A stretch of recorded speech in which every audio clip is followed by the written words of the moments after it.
Step out of the car now, right now. Officer, this is my car and my home. License and registration, you match a stolen vehicle report. Please check my ID before proceeding. I said step out! You're being detained for vehicle theft and resisting arrest. I am Judge Patricia Williams, and please verify. Dashboard camera captured everything, every single moment of what was about to become the most expensive traffic stop in American history. It was 2:15 inches the afternoon on a quiet Tuesday when Judge Patricia Williams pulled into her own driveway after a long day in federal court. She had just finished presiding over a complex civil rights case, ironically enough, and was looking forward to spending a peaceful evening at home with her family. Judge Patricia Williams was no ordinary person. At 52 years old, she had dedicated her entire adult life to the pursuit of justice. She grew up in a working-class neighborhood where her parents instilled in her the values of hard work, education, and standing up for what's right. After graduating summa cum laude from Harvard Law School, she spent 15 years as a prosecutor, then another decade in private practice before being appointed to the federal bench by the president himself. She was known throughout the legal community for her fairness, her sharp intellect, and her unwavering commitment to constitutional principles. Colleagues described her as someone who treated every case with the gravity it deserved, whether it involved a multi-million-dollar corporate dispute or a simple civil rights violation. She had presided over hundreds of cases, many of them involving police misconduct and racial discrimination. That Tuesday afternoon, Judge Williams was driving her black Mercedes sedan through her upscale suburban neighborhood. She had purchased the car just 6 months earlier as a reward for herself after receiving a Distinguished Service Award from the State Bar Association. The neighborhood where she lived was quiet, tree-lined, and expensive. She had worked her entire life to afford a home there, and she took pride in the fact that her success had opened doors for her family that previous generations could never have imagined. As she turned into her driveway, she noticed a police cruiser following behind her. She thought nothing of it initially. Police officers patrolled the neighborhood regularly, and she had always appreciated their presence as a sign of safety and security. She gathered her briefcase from the passenger seat and was about to exit her vehicle when she heard the sharp sound of a car door slamming behind her. Officer William Thompson had been on the force for 8 years. His personnel file would later reveal a troubling pattern of complaints, most of them involving interactions with black motorists. But on that Tuesday afternoon, he was about to make a decision that would change both his life and Judge Williams' life forever. He approached her vehicle with his hand resting on his service weapon, his expression stern and suspicious. Judge Williams rolled down her window as Officer Thompson reached her car. She expected a friendly greeting, maybe a question about whether she had seen anything unusual in the neighborhood. What she got instead was an aggressive demand to see her license and registration, delivered in a tone that immediately put her on edge. She asked politely why she was being stopped, explaining that she had simply pulled into her own driveway. Officer Thompson's response would later be described by legal experts as a textbook example of racial profiling in action. He told her that her vehicle matched the description of a stolen car that had been reported in the area. When she calmly explained that this was her own car and pointed to her house just a few feet away, he became more aggressive. He demanded that she step out of the vehicle immediately and accused her of being evasive.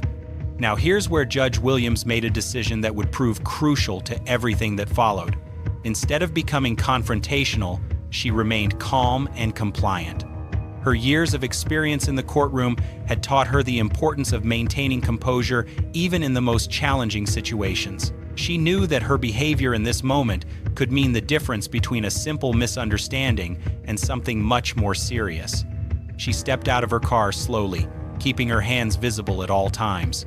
She calmly repeated that this was her vehicle and her home, and asked Officer Thompson to verify the license plate number against whatever stolen car report he claimed to be investigating. This reasonable request seemed to anger him even more. He told her to put her hands behind her back and began reaching for his handcuffs. Judge Williams asked what crime she was being arrested for. Officer Thompson's answer would later become a key piece of evidence in the federal lawsuit that followed. He told her she was being arrested for vehicle theft and resisting arrest, even though she had been completely cooperative throughout the entire encounter. As he placed the handcuffs on her wrists, she calmly stated her name, her position as a federal judge, and requested that he verify her identity before proceeding. Officer Thompson either didn't hear her or chose to ignore what she was saying. He guided her to the back of his patrol car while she continued to explain who she was and asked him to check her credentials. Her briefcase remained on the ground next to her Mercedes, containing court documents that would have immediately verified her identity. Her judicial identification card was in her purse, which was still inside her car. As she sat in the back of the patrol car, Judge Williams remained remarkably composed. She had spent her career dealing with law enforcement officers, both good and bad. She understood the system better than most people, and she knew that this situation was spiraling out of control based on assumptions and prejudices rather than facts. What she didn't know yet was that several of her neighbors had witnessed the entire encounter and were already making phone calls. Mrs. Eleanor Davis, who lived directly across the street, had been watering her garden when she saw the police car pull up behind Judge Williams's Mercedes. She watched the entire interaction unfold and immediately knew something was wrong. She had lived in the neighborhood for over 20 years and had watched Judge Williams move in 3 years earlier. She knew exactly who her neighbor was and what she did for a living. Mrs. Davis called her husband, who was a retired attorney, and described what she was witnessing. He told her to start recording everything she could see and to call the police department immediately to report what appeared to be a case of mistaken identity. By the time Mrs. Davis reached for her phone to start recording, Judge Williams was already in the back of the patrol car. Another neighbor, James Mitchell, was walking his dog when he saw the commotion. He recognized Judge Williams immediately because his own brother had appeared before her in court 2 years earlier in a civil matter. He approached the scene cautiously and tried to explain to Officer Thompson that he had made a mistake, that the woman he had arrested was a federal judge who lived in the house right there. Officer Thompson told Mr. Mitchell to step back and mind his own business. He said he had a stolen vehicle report and was following proper procedure. When Mr. Mitchell persisted, explaining that he personally knew the woman in the patrol car was Judge Williams, Officer Thompson threatened to arrest him for interfering with a police investigation. Quick question for you watching. Have you ever witnessed something like this happening in your community? Type yes in the comments if you have. The situation was about to get much worse before it got better. Officer Thompson radioed for backup, claiming he had arrested a suspect in a vehicle theft case who was now claiming to be a federal judge. His tone suggested he thought this was some kind of elaborate ruse.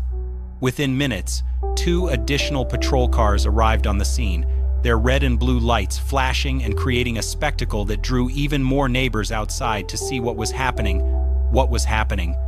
By now, Judge Williams had been sitting in the back of that patrol car for almost 20 minutes. The handcuffs were cutting into her wrists, and she could feel the eyes of her entire neighborhood watching this humiliating spectacle unfold. She had presided over cases involving police misconduct, but experiencing it firsthand was entirely different. The powerlessness she felt in that moment would stay with her for years to come. The backup officers who arrived seemed confused about why they had been called. Officer Sarah Martinez, who had been on the force for 12 years, immediately recognized that something was off about the entire situation. She approached Officer Thompson and asked for a briefing on what had happened. His explanation was scattered and inconsistent. He claimed he had received a report about a stolen black Mercedes, but when Officer Martinez asked for the specific details of that report, Thompson became evasive. Officer Martinez walked over to the patrol car where Judge Williams was being held. Through the window, she could see a well-dressed, professional woman who clearly did not fit the profile of a car thief. Judge Williams looked directly at her and calmly repeated her name and position. This time, someone was actually listening. Officer Martinez returned to Thompson and suggested they verify the woman's identity before proceeding any further.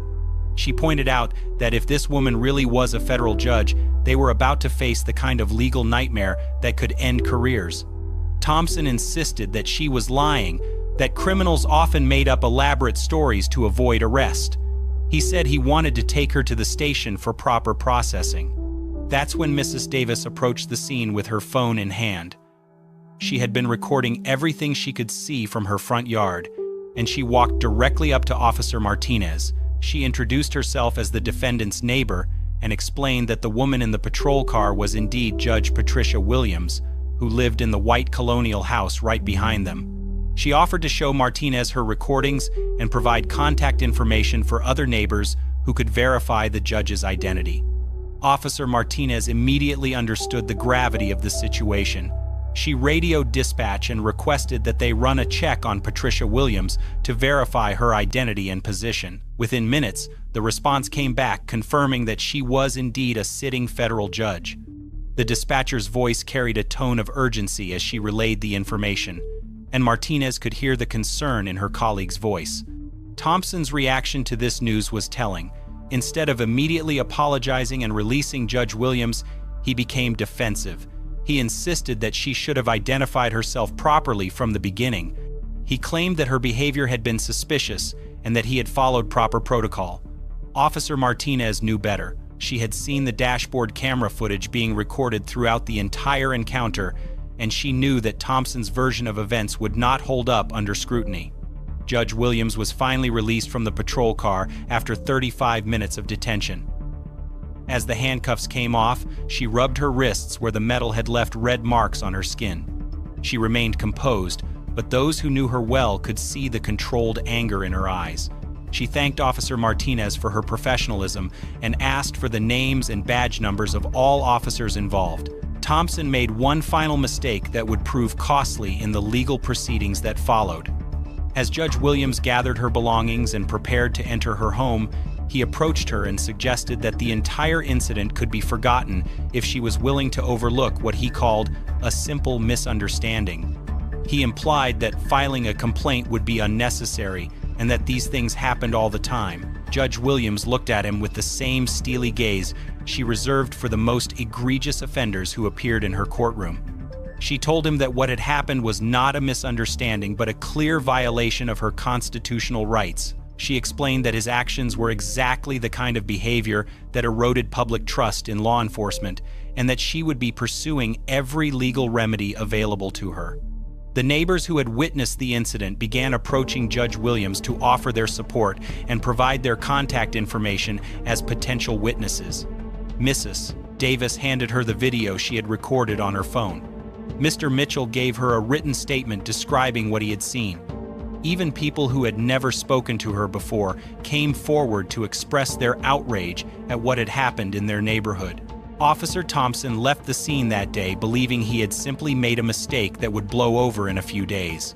He had no idea that he had just set in motion a legal process that would expose years of misconduct and cost his department nearly $1 million. The dashcam footage from his patrol car had captured everything, including his refusal to listen when multiple people tried to correct his error. Judge Williams spent that evening calling her family and close friends to inform them about what had happened. Her daughter, who was a first-year law student at the time, was so upset she wanted to drive home immediately.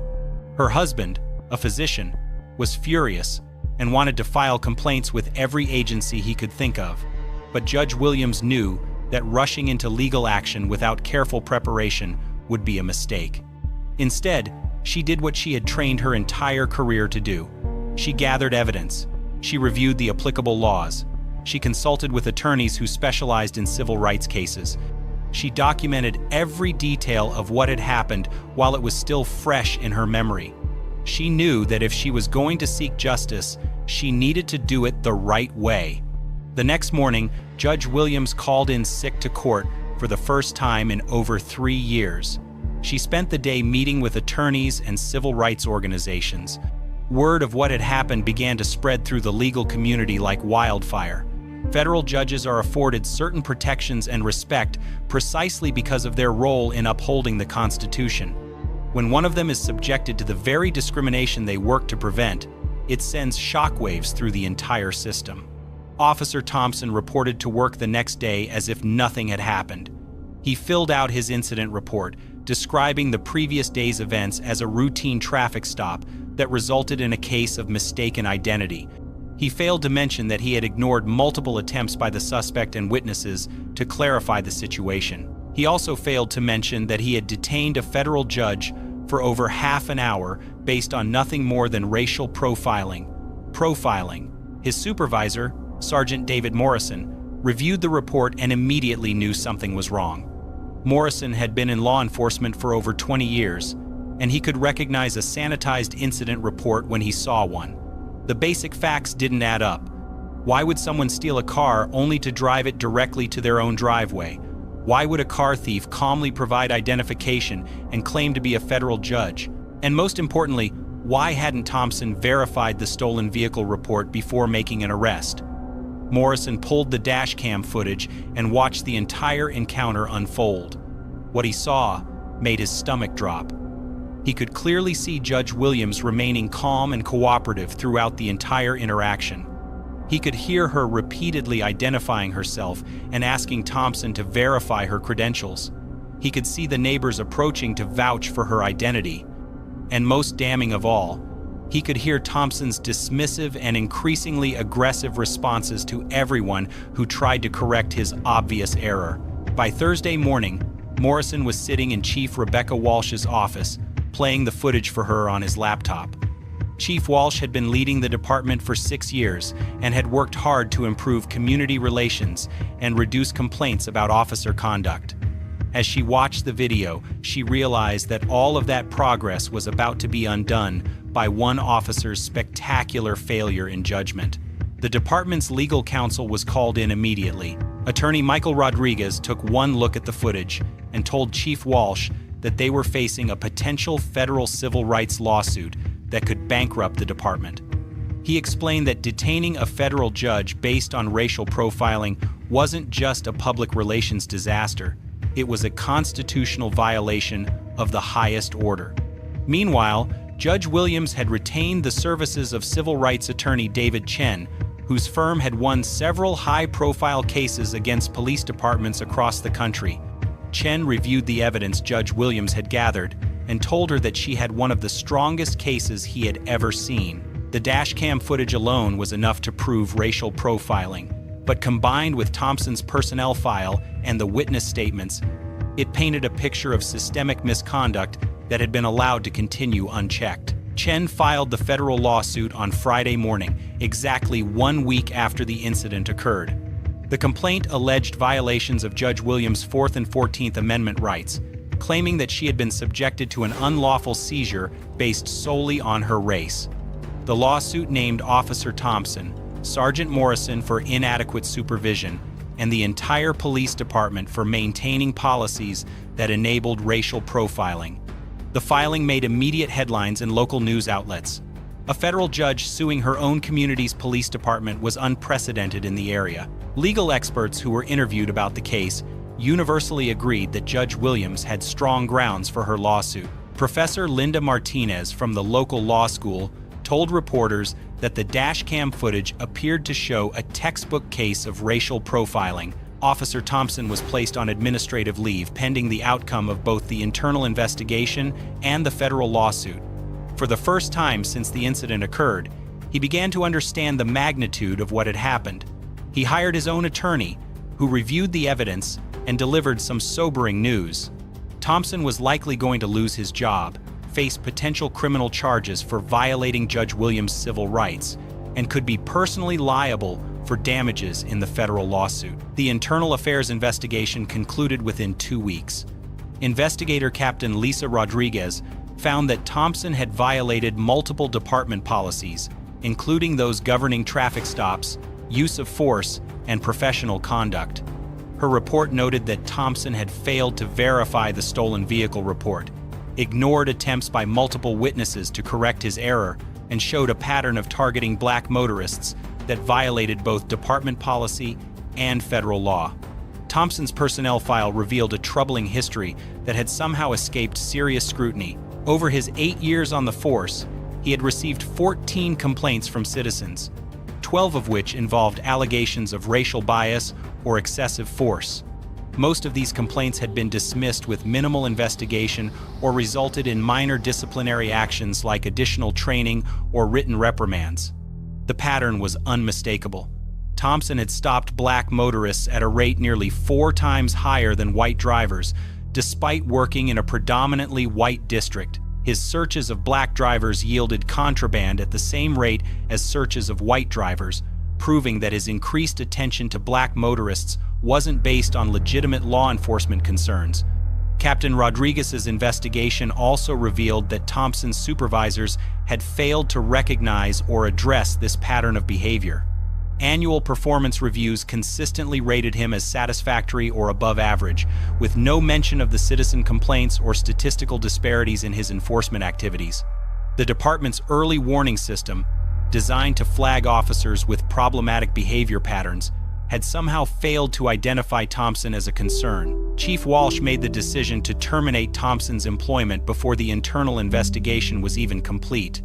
The evidence was overwhelming, and she knew that keeping him on the force would expose the department to additional liability. Thompson was fired on a Tuesday morning, exactly 3 weeks after he had arrested Judge Williams in her own driveway. Thompson's firing made front-page news, and the story began attracting national attention. Civil rights organizations praised Judge Williams for her courage in pursuing legal action, noting that many victims of police misconduct lack the resources or knowledge to effectively challenge such violations. The NAACP issued a statement calling the case a perfect example of how racial profiling affects people at every level of society. Legal experts began analyzing the case as a potential landmark in civil rights law. Professor James Washington from Howard University Law School explained to reporters that federal judges occupy a unique position in the legal system, and violations of their civil rights carry additional constitutional implications. He predicted that the case could result in significant monetary damages and might influence how courts handle racial profiling cases in the future. The discovery phase of the lawsuit revealed even more damaging information about the police department's practices. Chen's legal team subpoenaed 5 years of traffic stop data, complaint records, and training materials. What they found was a department that had systematically failed to address racial bias among its officers. Statistical analysis of traffic stop data showed that black drivers in the community were stopped at rates significantly higher than their representation in the local population. They were also more likely to be searched, more likely to be arrested, and more likely to have force used against them during encounters with police. Despite these disparities, department leadership had taken no meaningful action to address the obvious problems. The lawsuit also uncovered evidence that Thompson wasn't the only problematic officer in the department. 3 other officers showed similar patterns of racially biased enforcement, and all of them had received minimal discipline despite multiple citizen complaints. The department's training records revealed that officers received only basic instruction on constitutional rights and racial bias, with no ongoing education or accountability measures. Judge Williams found herself in the unusual position of being both a victim of misconduct and an expert on the legal system designed to address such violations. She used her platform to speak publicly about the need for police reform, giving interviews to national news outlets about her experience. She emphasized that if a federal judge could be subjected to such treatment, ordinary citizens faced even greater risks. Her case began attracting attention from federal officials in Washington. The Department of Justice announced that it was monitoring the situation and considering whether to launch a broader investigation into the police department's practices. Civil rights groups called for a consent decree that would place the department under federal oversight until meaningful reforms were implemented. The media coverage put enormous pressure on city officials to respond. Mayor Jennifer Thompson, no relation to the fired officer, announced a comprehensive review of police policies and promised significant reforms. She appointed a civilian oversight board and committed to implementing implicit bias training for all officers. Critics noted that these were exactly the kinds of reforms that should have been in place years earlier. As the case moved toward trial, settlement negotiations began in earnest. The city's insurance company, which would be responsible for paying any judgment, pressured officials to resolve the matter quickly and quietly. They knew that taking the case to trial would mean weeks of negative publicity and the risk of an even larger award from a sympathetic jury. Judge Williams faced a difficult decision about whether to accept a settlement or proceed to trial. Her attorneys advised that a trial would likely result in a larger monetary award and might lead to more comprehensive reforms. However, it would also mean months of additional litigation and continued public attention to one of the most painful experiences of her life. The settlement discussions revealed the true cost of Thompson's actions that Tuesday afternoon. The city's initial offer of $250,000 was immediately rejected as inadequate. Chen countered with a demand for $2 million, citing the severity of the constitutional violations and the need to send a strong message about accountability. Negotiations continued for weeks, with both sides recognizing that the stakes extended far beyond money. Judge Williams wanted assurances that meaningful reforms would be implemented to prevent similar incidents in the future. The city wanted to avoid the spectacle of a trial that would expose years of negligent supervision and discriminatory practices. The case was attracting attention from legal scholars who saw it as a potential turning point in how courts handle racial profiling cases. The combination of clear video evidence, a sympathetic victim, and extensive documentation of systemic problems created what many experts considered an ideal test case for civil rights enforcement. Local activists organized rallies in support of Judge Williams, drawing hundreds of community members who shared their own experiences with biased policing. The events highlighted how widespread the problem had become and put additional pressure on city officials to accept responsibility and implement genuine reforms. Thompson, meanwhile, had become unemployable in law enforcement. No police department would hire an officer who had been fired for racially profiling a federal judge. He struggled to find work in any field, as his termination had been widely publicized. His family faced harassment and threats, and they were forced to relocate to another state to escape the negative attention. The ripple effects of that 35-minute detention continued to spread throughout the community. Other victims of Thompson's misconduct began coming forward with their own stories, some dating back years. A class action lawsuit was filed on behalf of dozens of motorists who alleged they had been illegally stopped and searched by Thompson based on their race. The police department's reputation suffered tremendously. Recruitment became difficult as qualified candidates were reluctant to join an organization associated with racial profiling. Community trust, which had taken years to build, evaporated almost overnight. Business leaders worried about the impact on the city's image and economic development prospects. As settlement talks intensified, both sides prepared for the possibility that negotiations might fail and the case would proceed to trial. Judge Williams remained determined to see justice served, regardless of the personal cost. She had dedicated her life to upholding the Constitution, and she wasn't about to back down when her own rights had been so clearly violated.